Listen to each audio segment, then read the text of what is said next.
Olá, eu sou Larissa Nobre e este é o canal Advogateando, os primeiros passos do advogado. E hoje nós vamos falar a respeito de audiência trabalhista pelo reclamante.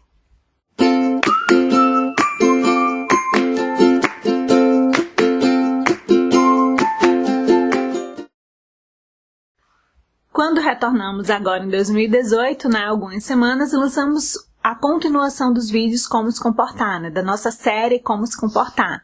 E lançamos a respeito de como se comportar em audiência trabalhista.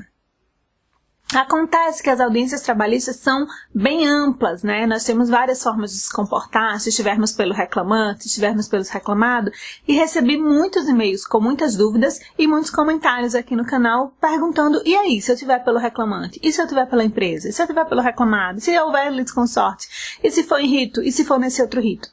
Então, sendo assim, eu vou trazer para vocês hoje como se comportar em audiência trabalhista, estando advogando, patrocinando a causa pelo reclamante. Vamos lá? Presumo que se o colega está pelo autor, pelo reclamante do processo, na audiência, é porque o colega fez a inicial ou tem, no mínimo, conhecimentos básicos a respeito do que levou o reclamante a procurar um advogado. E aí veio a reforma trabalhista, o colega estudou, fez a petição, distribuiu o processo e hoje está tão... audiência. Como se comportar nela? Bom, a primeira coisa que eu vou dizer é que eu sempre vou, quando estou pelo reclamante, esperando uma proposta de acordo. Então, sempre digo aos meus clientes que há a possibilidade de acordo e que a margem de acordo pode ser essa indeterminada. Por quê? Porque a gente sabe que o que a gente pede como valor da causa não é necessariamente o que a gente vai conseguir do processo. A gente sabe que o valor da causa existe para diferenciar os ritos e para chegar a um valor que seja compatível com o que deveríamos pedir, Mas não necessariamente o valor da causa é o valor que a parte vai conseguir. Então, para fins de acordo, cada um cede um pouco e sempre explico isso aos meus clientes, que ceder às vezes é um pouco melhor do que passar anos e anos e anos e anos brigando em um processo.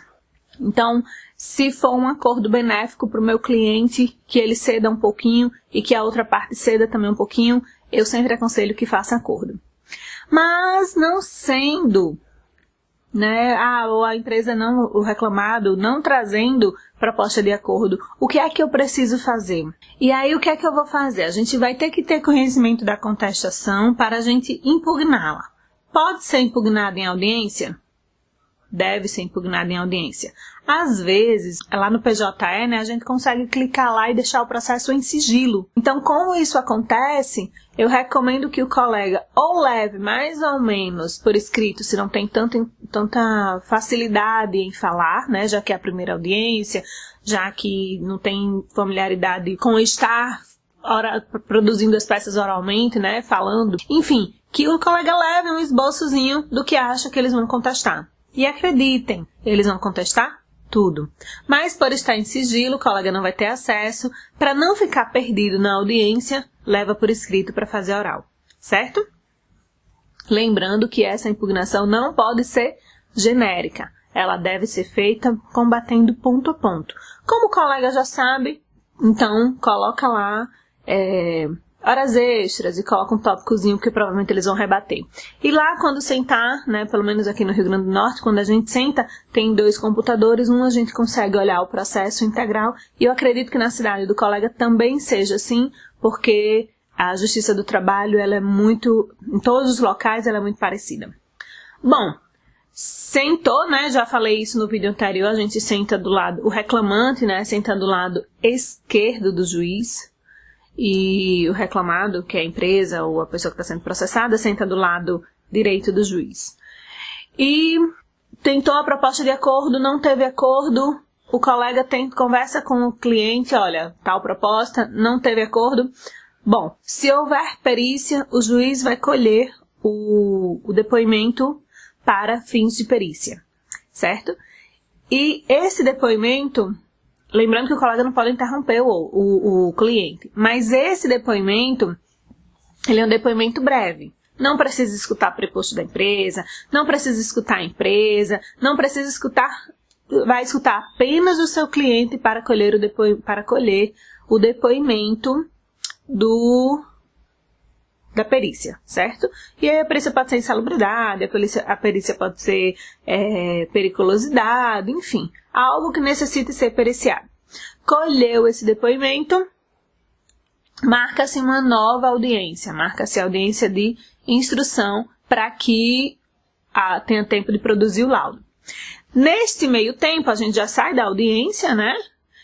Mas vamos precisar impugnar o laudo. Então, o colega não, claro, né? Vai impugnar o laudo se o laudo não for benéfico. Se o laudo foi benéfico para o colega vai concordar com o laudo.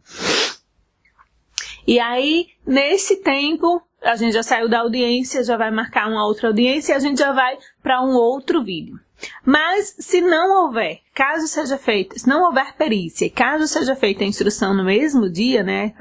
As audiências unas, o colega vai estar com o cliente, vai explicar ao cliente a proposta de acordo da mesma forma, se houver proposta de acordo. Saindo dessa proposta de acordo, não havendo acordo, o colega vai direcionar para a instrução.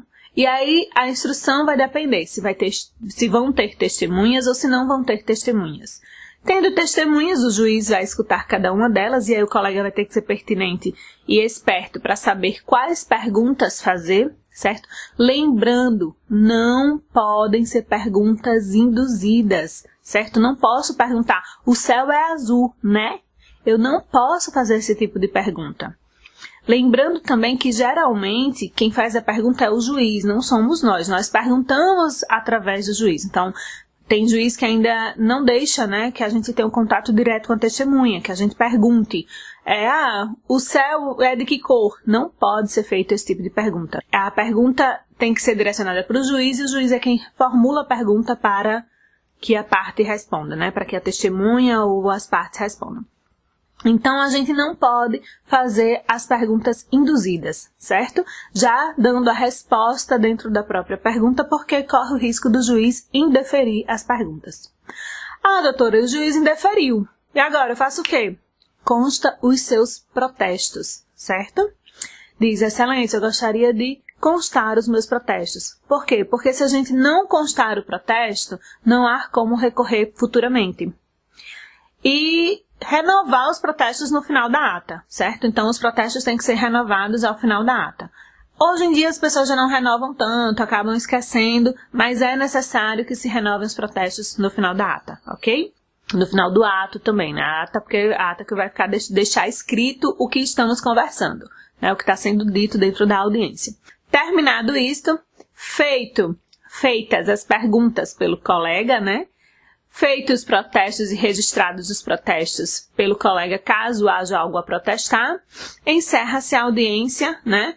As partes já falaram, encerra-se a audiência e será feito a sentença, né? Em futuro. Então, o colega já sai da audiência, né? Da audiência de instrução, com a data de sentença. E aí, naquele dia, naquele horário, o colega já vai ter a sentença, já vai saber se foi procedente ou improcedente. Sendo procedente, parabéns para o colega. E sendo improcedente, vamos recorrer. E aí já é um outro vídeo, ok? Bom, eu espero ter ajudado vocês. Vem aquela historinha, né? De inscreve no canal, deixa o like. Se gostou do vídeo, compartilha. E se tiver alguma dúvida, deixa aqui nos comentários que a gente tenta responder a todos, tá bom? Até a próxima. Tchau!